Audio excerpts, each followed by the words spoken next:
Welcome to RSBN Tonight. I'm Adam Taxon, here at our studio in Alabama. We're still getting things in place. It's something of a test run. We're getting better and better with every episode of this. We're working on various things technically in terms of timing. You have no idea what goes on behind a news show like this, as we're quickly finding out. We're hoping that I will say a lot less.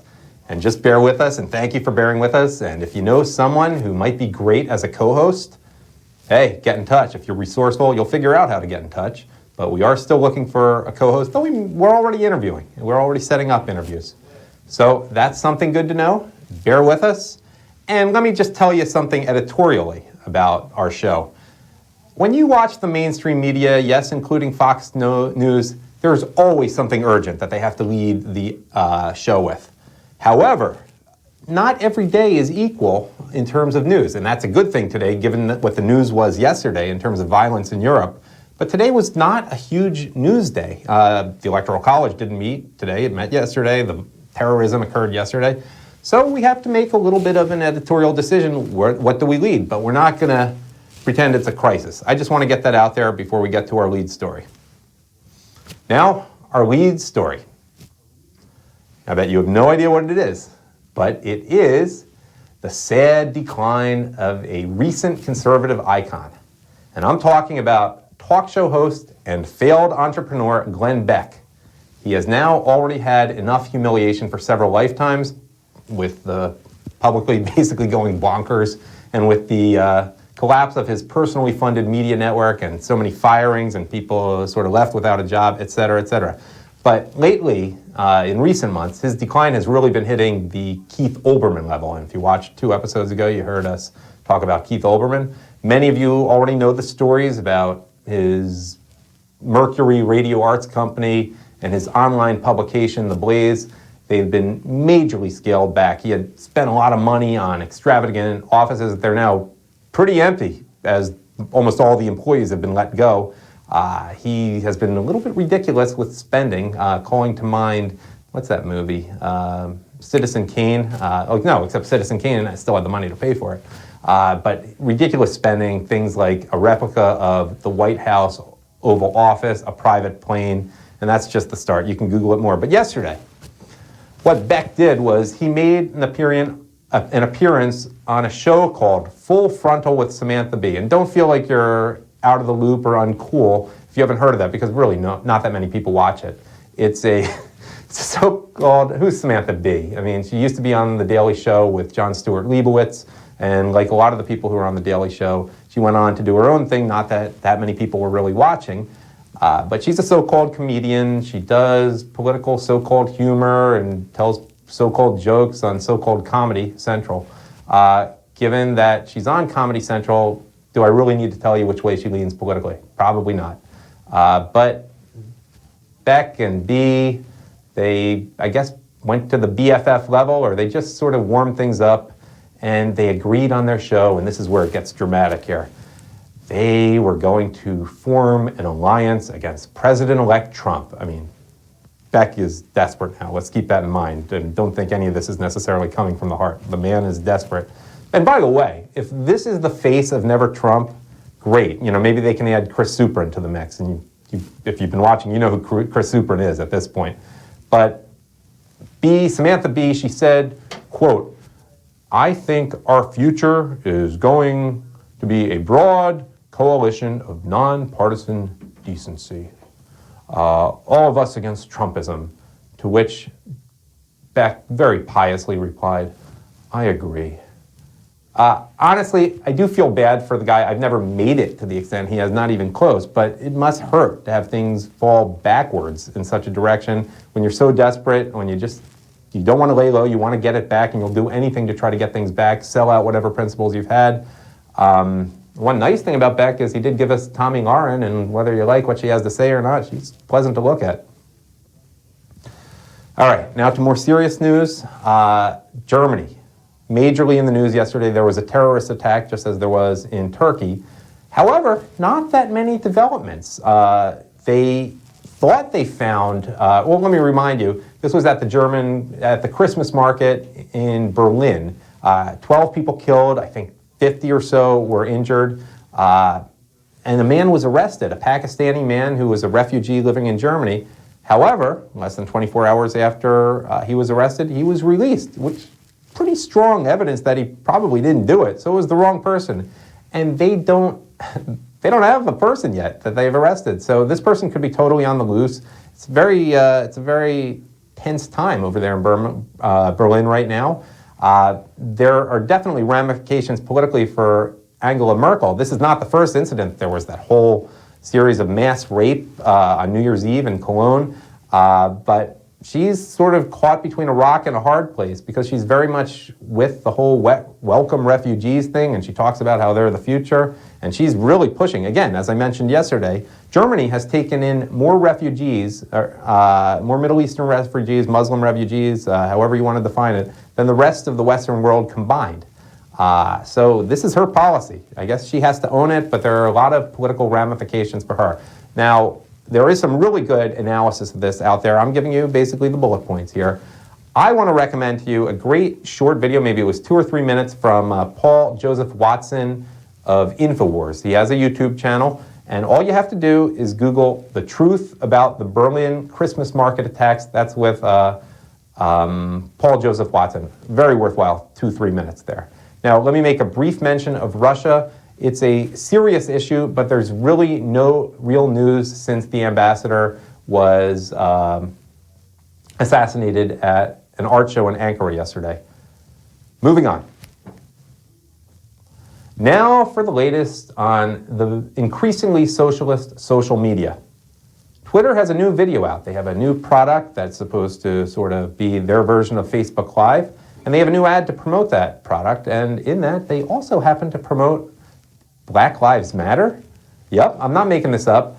The ad features people using Twitter, and it shows all these fun, positive things, and one of those things is a Black Lives Matter rally, in which they may well be saying pigs in a blanket, frying like bacon. I don't know. That sound is not in the commercial, but who knows? This is Twitter's basic, this is their Go Live feature, and it's to compete with Facebook Live and YouTube and so many of the other video platforms right now. Other social media news. Several families of victims of the Pulse Orlando nightclub massacre back in June, they are suing Facebook, Google, and Twitter for providing, quote, material support to ISIS. Now, I gotta be honest, I have some law background, and chances are that this lawsuit will not succeed. Lawsuits of this nature fairly succeed. Yeah, I know, it would be poetic justice given how many suspensions there are for conservatives who dare mention that the Pulse nightclub shooter was a Muslim. But I don't want to get anyone's hopes up. Again, the reality is this lawsuit is highly unlikely to succeed. Now, it would not be a news show in late 2016 without a story on supposed Russian hacking. But, unlike with the lame mainstream media, we are not going to even reuse or even comment on the election hack story, which is basically played out, and it's not based on any reality. Our Russian hacking story, or quasi-hacking, I think would be more accurate, is that there's a new criminal enterprise that was just uncovered in which Russian hackers are creating fake websites and users, basically there was a defrauding of internet advertisers of $500 million. And they were paying ads that didn't go to people. That's a lot of money, $500 million in just 4 months. This is not the kind of Russian hackers where there's no evidence of this actually existing, being blamed for us finding out the truth about Hillary Clinton and so much that they don't want us to know about in our government. This is Russian hackers, again, stealing $500 million, much of it from American companies with ads that didn't really exist. I don't want to get too technical. You can Google it. If your name is Jeff Zucker, maybe this is a priority for you. Moving on to a medical, scientific, sort of higher education issue. I wish I could get through that. I wish the teleprompter would be tilted a little more this way because there's a light in here. I should have said that a while ago. Again, we're working on things here at RSBN, and as I have that little awkward pause, let me say we really appreciate our donors. You make this stuff possible, and we're still testing things like the lighting, and not just the lighting on me, the lighting on how I read the teleprompter. Just want to make that out. Just want to put that out there. We're working hard. We want to have a great program, and I really am genuinely appreciative that you're bearing with us. Back to that story. And MSNBC was giddy about this. There was a study saying you have a better chance of living if you have a female doctor than a male doctor. Obviously, that's simplistic, but MSNBC, which was really giddy about this, as I mentioned, was emphasizing the headline here. Let me read what the Washington Post said. This is a direct quote. Again, we attribute things here. We do not like quasi-plagiarism, or neo-plagiarism, I think is the right word that I made up. But here's what the Washington Post said. If male doctors, let me put on an NPR voice, if male doctors were able to do as well as their female counterparts when treating elderly patients in the hospital, they could save 32,000 lives a year. And that's according to a study of 1.5 million hospital visits. Let's analyze this a bit more. Now, you should go to the actual report. You should go to the actual article. I'm only giving you the bullet points here, but some of you know what I mean. Correlation is not causation. It's very possible they ran this study once, and if you do one study with a limited sample, it's not going to be 50-50. There's a 50% chance you'll get more people treated by female doctors surviving a little longer than male doctors. There's also the issue of how sick people were when they came in. That's called selection bias. And the key factor is women tend to live longer than men, and probably if you have a preference for a female doctor, you're more likely to be a woman, and women live longer. But apparently that was accounted for. But let me continue with the Washington Post story to try to rule out, my NPR voice, to try to rule out other possible explanations for the difference, such as healthier patients' preference for female doctors. The researchers did an analysis where they looked solely at hospitalists, doctors who see patients who are admitted to hospitals and are typically not chosen by patients. Now that's a key word there, typically. That means if they have a few people who prefer women, which means they're more likely to be women, which means they're more likely to live longer, that's enough to skew the whole study. But going back to my NPR voice as I read this Washington Post article, they also made sure patients had similar characteristics in the two groups. They compared doctors with hospitals to avoid measuring a difference. All right, move on from this mumbo jumbo. I want to do an update on America's sweetheart.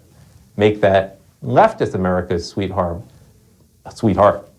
the lovely and talented Lena Dunham.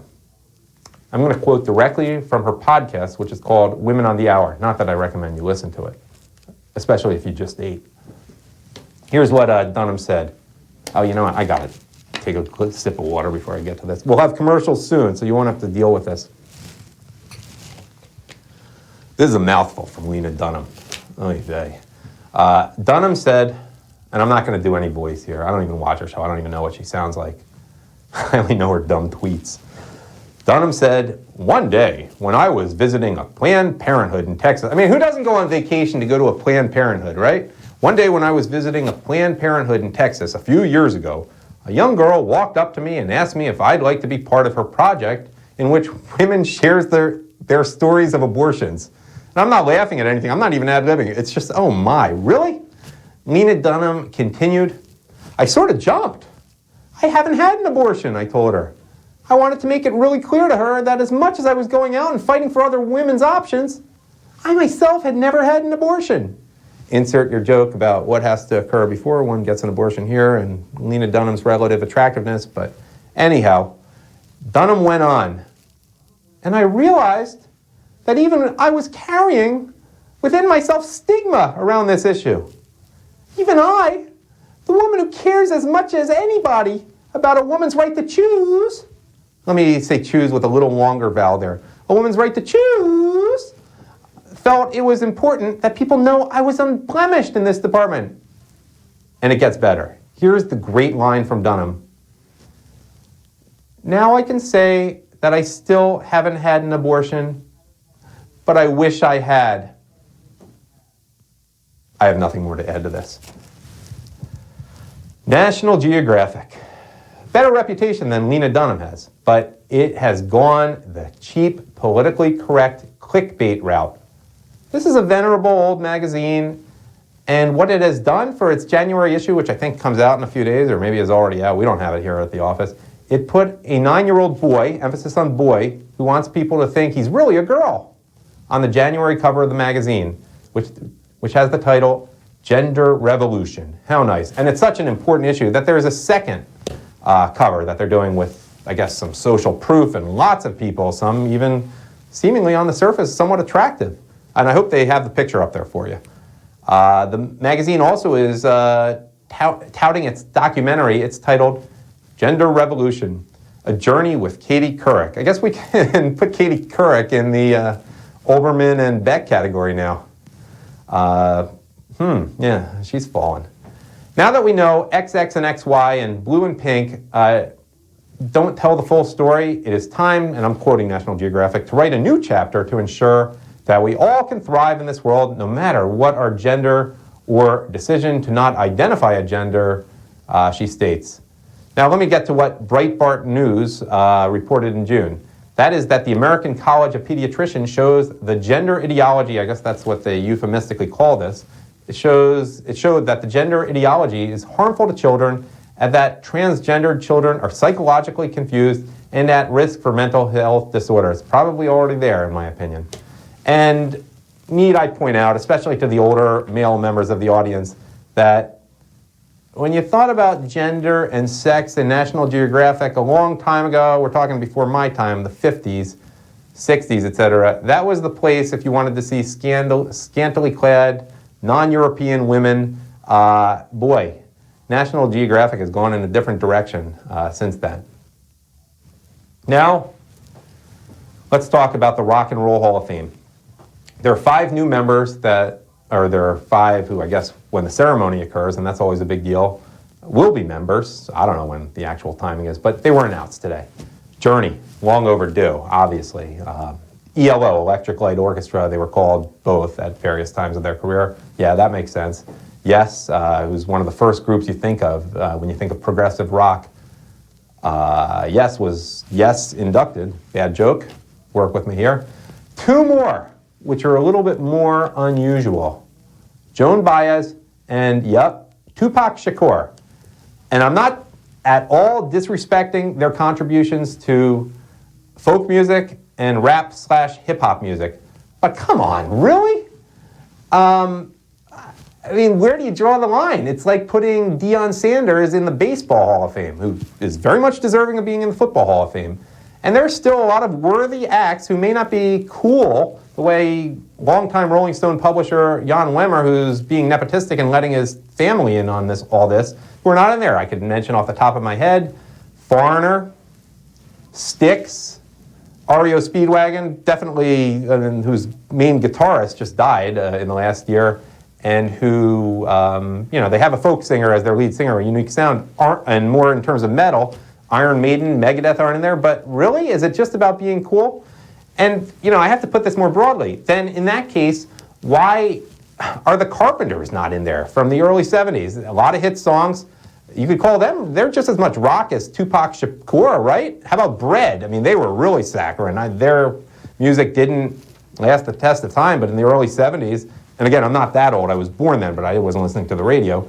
Why not put Wolfgang Amadeus Mozart in there?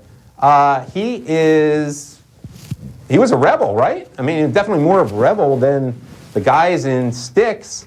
And on that note, let's bring in someone else. First time ever on RSBN tonight. I want to introduce, some of you may have seen him at the rally, Steve Lookner, who with me, I guess, writes and produces this show. He does a great job. Actually, a friend of mine from college. And we're so thrilled that he's decided to join us here in Alabama after only coming in to interview like a week ago. He's already here and a huge part of the RSBN family. So welcome, Steve. And I want to add, while I ad-lib as we get his mic set up, that Steve knows a lot about music, big Rush fan, and he played the drums, I think in a band in college. We went to college together in New England.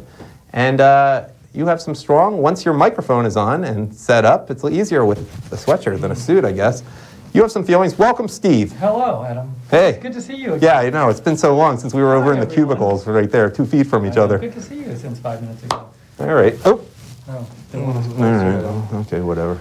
Your thoughts on the Rock and Roll Hall of Fame? Well, I was going to say something about how Tupac Shakur is in rock and roll, but back in 2008, if you remember, Madonna got into the Rock and Roll Hall of Fame. Right. And people made the comment so much that she wasn't rock and roll, right, that they forbid anyone afterwards to ever comment on a new inductee not being rock and roll. So I am not allowed to talk about Tupac Shakur. But you're not in the Rock and Roll Hall of Fame. I mean, but who's just in going to general, stop any you? kind of commentator cannot. The international commentator. They're very, I mean, for a liberal person, Jan Wenner is a proud liberal. They put Barack Obama looking very heroic and presidential on the cover. They like to, he runs a tight ship. And Steve Miller, by the way, who's a recent Rock and Roll Hall of Fame inductee, great. If you have SiriusXM, go to his interview with Howard Stern. It's long, but it's a pretty good interview. And he talks a lot about just how much he hates the process of the Rock and Roll Hall of Fame. It's a great speech to watch it. Also, I got to put in a little plug for Jethro Tull. Yeah. Why does everybody forget about Jethro Tull? I mean, it's sort of like if you're going to put in Rush and Yes, which should be in, and now they're both in, well, Jethro Tull influenced them. Look, can I just say one thing about Jethro Tull? And just a lot of people, there is a very unique sound, clearly rock and roll, but what's his name, Ian Anderson? Well, but things, you don't have to be rock and roll to be in the Rock and Roll Hall of Fame. I know that, but he took rock and roll to a new level. He decided, I'm never going to be a great guitarist like Clapton, let me learn the flute. And they were unique about bringing the flute. Until like Men at Work with Down Under brought a flautist in. You never heard a flute in a rock and roll song. Yet it's clearly rock. They were original and amazing, but that's not what the Rock and Roll Hall of Fame is all about. I mean, I think this is a case, honestly, for me, it's like, why do people with agendas have to ruin everything? I mean, rock and roll fans like you and me and all those people out there, we just wanted a building we could go to where we could debate who was better, Yes versus Bread, and King Crimson. Well, yes, I mean, Bread was not rock and roll. They were lame pop. Oh. Let's be honest here. Oh, you know what? I don't know why I said Bread. Good. Like Yes versus Foreigner, or like Rush versus Jethro Tull. But like when you go to the Baseball Hall of Fame, you just want to talk about baseball players. It's fun. You can talk about baseball. And in the Rock and Roll Hall of Fame, you should be able to just talk about rock and roll with your rock and roll friends. Yeah. So, but these engenders... Not that you have anything else to do if you go to Cleveland, let's be honest here. There's not much else to do in that city. Aside from talking rock. The Rock and Roll Hall of Fame, there aren't that many tourist attractions. I haven't spent much time there, so I won't necessarily say anything about that. You know what, you mentioned, one interesting debate is there was considered a prejudice against arena rock, and you mentioned Foreigner, and I mentioned Styx earlier, and I guess REO Speedwagon would be in that category, though they're probably not at the same level of popularity, but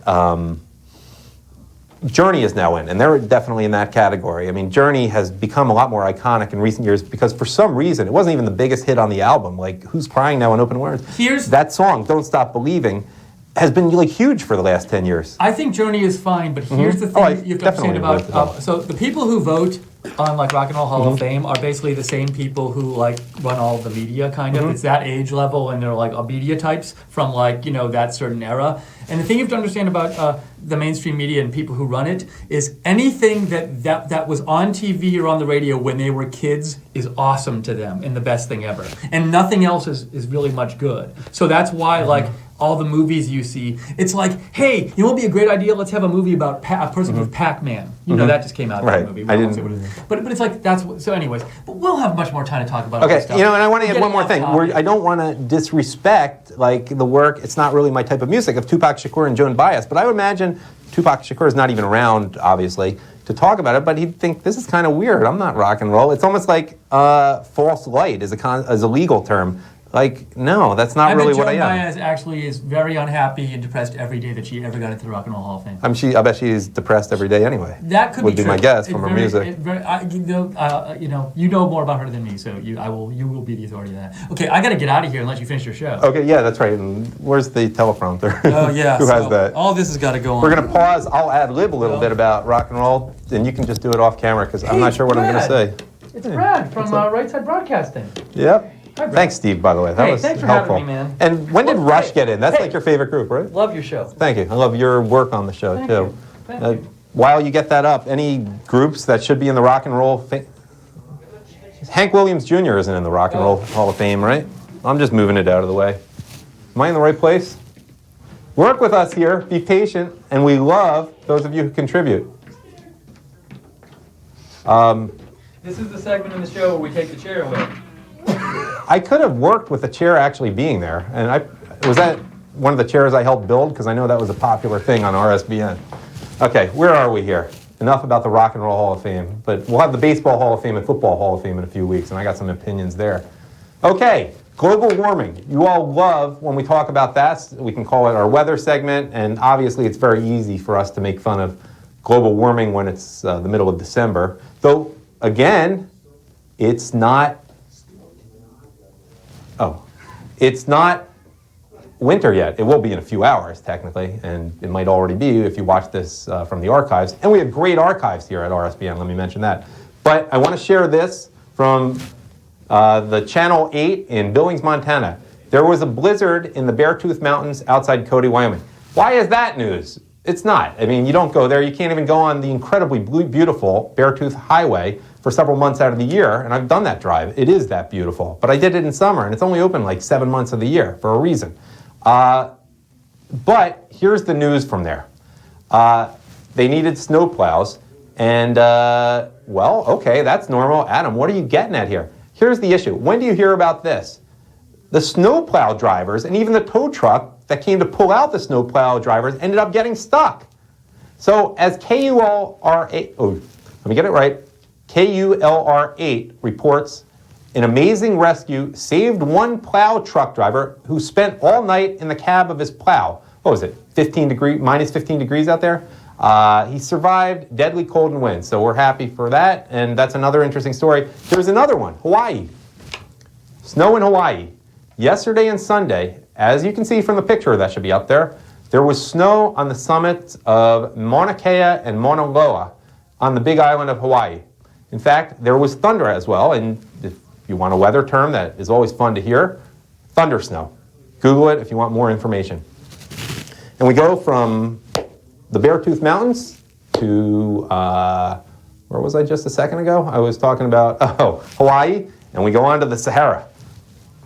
Yesterday afternoon, Ain Sefra, a Saharan desert town in Algeria that I've never been to, you all probably haven't been to, and most of us will probably never go to, or think of again. There was actually snow, and it lingered on the ground. We're talking the Sahara Desert, Algeria, not in the mountains. It was the first time snow had fallen there in 37 years.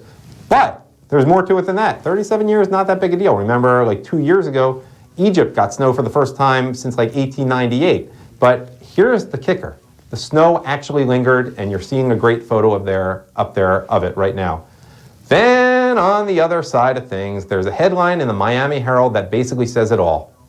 Winter in Miami, feeling a lot like summer in Miami. This is just so rubbing it in. According to that article, on Sunday, Miami set a new record for the warmest December day ever. Monday shattered another record with the highest high at 86 degrees. That doesn't even seem that high, but remember, it doesn't get that hot in Miami in the winter because it's right on the water, so it tempers it a little bit. But the article goes on to say, with less than 2 weeks to go, it's too soon to say if December 2016 will top December 2015. Oh, Al Gore's loving this, which now holds the record for Miami's hottest December. So basically, people everywhere are just that much more likely to have reason to resent those who are in South Florida a little bit more than they do in a typical winter. However, there is one downside that you all with Schadenfreude can be happy about. With brutally cold weather throughout the country and lovely weather in contrast in Miami, Palm Beach, Boca Raton, Naples, etc., the traffic and parking problems, which can be an issue there, are just a little bit worse. Plus, if you want to have something to hate on them about, it is getting increasingly difficult, supposedly, to get a hotel room in those areas, especially next week between Christmas and New Year's. All right, work with me here. I'm just trying to put a cloud on the silver lining for Miami. Speaking of global warming, other more serious news. The Obama administration fired a top scientist, and this just came out, and intimidated staff at the Department of Energy in order to push its agenda related to so-called climate change. You haven't heard of this person. You probably don't even know much about the House Committee on Science, Space, and Technology, but it released a wide-ranging report, what was it, October 2014. At that time, there was a briefing with senior Department of Energy staff on something called the Low-Dose Radiation Research Program. I'm not going to get into it. The director of that was a woman named Dr. Noelle Metting. I don't know much about her. Here is what happened according to freebeacon.com. Again, we give credit here. No neo-plagiarism, or we avoid it to the extent we can. According to that, there was a sequence of events leading to a premeditated scheme by senior Department of Energy employees, and that was to squash the prospects of Senate support for the Radiation Act. Again, I'm not going into details, but this was related to Barack Obama's effort to reach so-called climate change goals. And according to the report, quote, the committee has learned that one of the DOE's stated purposes for Dr. Metting's removal from federal service was her failure to confine the discussion at the briefing to pre-approved talking points. And the Democrats are supposedly so into science. The report also mentions retaliation against Dr. Metting for her refusal to censor information from Congress. Finally today, a happy story, a sports story. This one's nice, unless you're a fan of an NFC East team and you're really dreading the way the Dallas Cowboys look like they're going to be good for the next 10 years. I'm from Philadelphia, figure it out. But it's a heartwarming story in the NFL, and of course many have a reason to refer to the NFL as the No Fun League.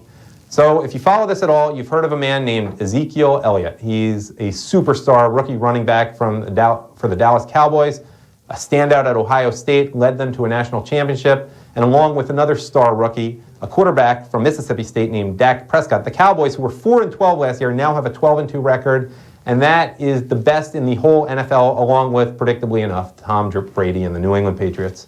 Well, Sunday night, here's what Elliott did. He celebrated a touchdown against the Tampa Bay Buccaneers, and he did this by jumping into a giant Salvation Army kettle behind the end zone. But, again, no fun league. The league was apparently wrestling with the issue of whether it was obligated to fine Elliott for that display. And they deemed it a calculated, publicity-creating celebration for, I guess it's not a company in the Salvation Armies, but it wasn't pre-approved by the NFL, as all endorsements have to be, or on-field endorsements. It wasn't quite a dance, obviously, but it was a celebration. Well, today, the league made what I and probably most of you think is the right call. There will not be a fine. But here's the really good part. The unexpected result of this mini, not even micro, controversy has been an influx of donations to the Salvation Army, which is very important this time of year, and it supports their efforts to help during the Christmas and Hanukkah season. See, I avoided the word holidays. By the way, as of a few hours ago, we're talking about $850,000 in online donations since then. Since Sunday night, it may well have hit $1 million already. That buys something like 90,000 meals, 91,000 meals to those in need. And there's someone named Eric Smallwood at some place called the Apex Marketing Group, but the advertising exposure equivalent of the celebration that Elliott did would have cost the Salvation Army approximately $4 million. And of course, you don't spend money like that if you're a charity unless it's the Clinton Foundation. But even giving them all this free publicity, and he'll not even have, and the NFL is now not condoning it, but looking the other way. But even in addition to that, what did Elliott say? He said he is going to personally donate to the Salvation Army anyhow. Good thing, except, it kind of bothers me when I have a reason to hate the Cowboys left, just being honest. I think that's all I have for you tonight. Thanks for bearing with this show. We're working things out. We really, we're spoiled here at RSBN because we have a loyal audience, and, I read what you say in the chat room, and I appreciate, actually, the constructive suggestions to me. I haven't done this before. I appreciate them tremendously. We all do, even things like lighting. A lot of you know more about this stuff than we do. And it's great. And of course we appreciate the donations. I'm sitting in a studio. It's a nice background that they're working on out there, and it looks good, but this is a studio that your donations paid for. Thanks for bearing with me. We're getting more and more like it's a real show, and it will be a real show very soon. And thanks for watching.